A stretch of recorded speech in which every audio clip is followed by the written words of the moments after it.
अस्सलाम वालेकुम नाज़रीन, मां है किंज़ा फ़ातिमा और ॾिसी रहा है न्यूमरान न्यूज़। रुक कयूं था ख़बरुनि ॾांहुं। गुज़िरियल राति सिंध पंजाब बॉर्डर वारे इलाइक़े कचे में माचको थाणे जे हद में पुलिस जे ॿिनि मोबाइलनि ते धाड़ेलनि पारां रॉकेट लॉन्चर सां कयल हमले जे नतीजे में शहीद पुलिस एहलकार जो अंग 12 थी वियो आहे। वधीक उन हवाले सां असां टेलीफोन लाइन ते मौजूदु आहे खैबर खां ब्यूरो चीफ मोहम्मद पंजरगाह। जी मोहम्मद पंजरगाह, छा तफ़सील आहिनि, आगाह कजो।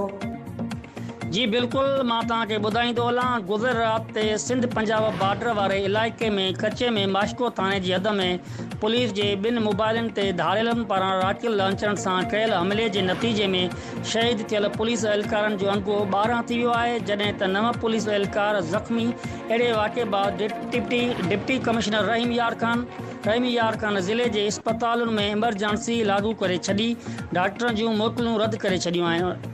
वाक़े बाद पुलिस जी वॾी नफ़री वाक़े वारे हंधि पहुची इलाइक़े खे कड़ो चाढ़े छॾियो। पुलिस मूजिबि ॿिनि मोबाइलनि में 20 एहलकार सुवार हुया, जिन मां शहीद मुला ज़मान, मुनीर लांगरी, अजय राम, नज़र अब्बास, अब्दुल्ला, अंस सत्तार, अहमद नवाज़, मोहम्मद साजिद, राजा कंवल, इमरान, राशिद बेरम शामिल आहिनि, जॾहिं त ज़ख़्मियुनि में वसीम, अरशद, बिलाल, मोहम्मद अयूब, ज़ाहिद फारूक शामिल आहिनि ऐं वाक़िओ माचको थाणे जे हद में पेश आयो आहे। ॿिए पासे उन सिलसिले में मिलियल ॼाण मूजिबि पुलिस एहलकारनि जे हफ़्ते वारे तरीक़ेकार मुताबिक़ ड्यूटी चेंज करे पुलिस एहलकार ॿिनि मोबाइल में सवार थी करे माचको थाणे ते वञी रहिया हुआ त वाक़िओ मिर्ज़ा कोश जे इलाइक़े में उन वक़्तु पेश आयो, जंहिं वक़्तु पुलिस जूं मोबाइलियूं बरसाति जे पाणीअ में फाथल हुयूं, जिते ॿिनि मोबाइलनि खे ॾिसी धाड़ेलनि रॉकेट लॉन्चरनि जी बरसाति शुरू करे ॾिनी।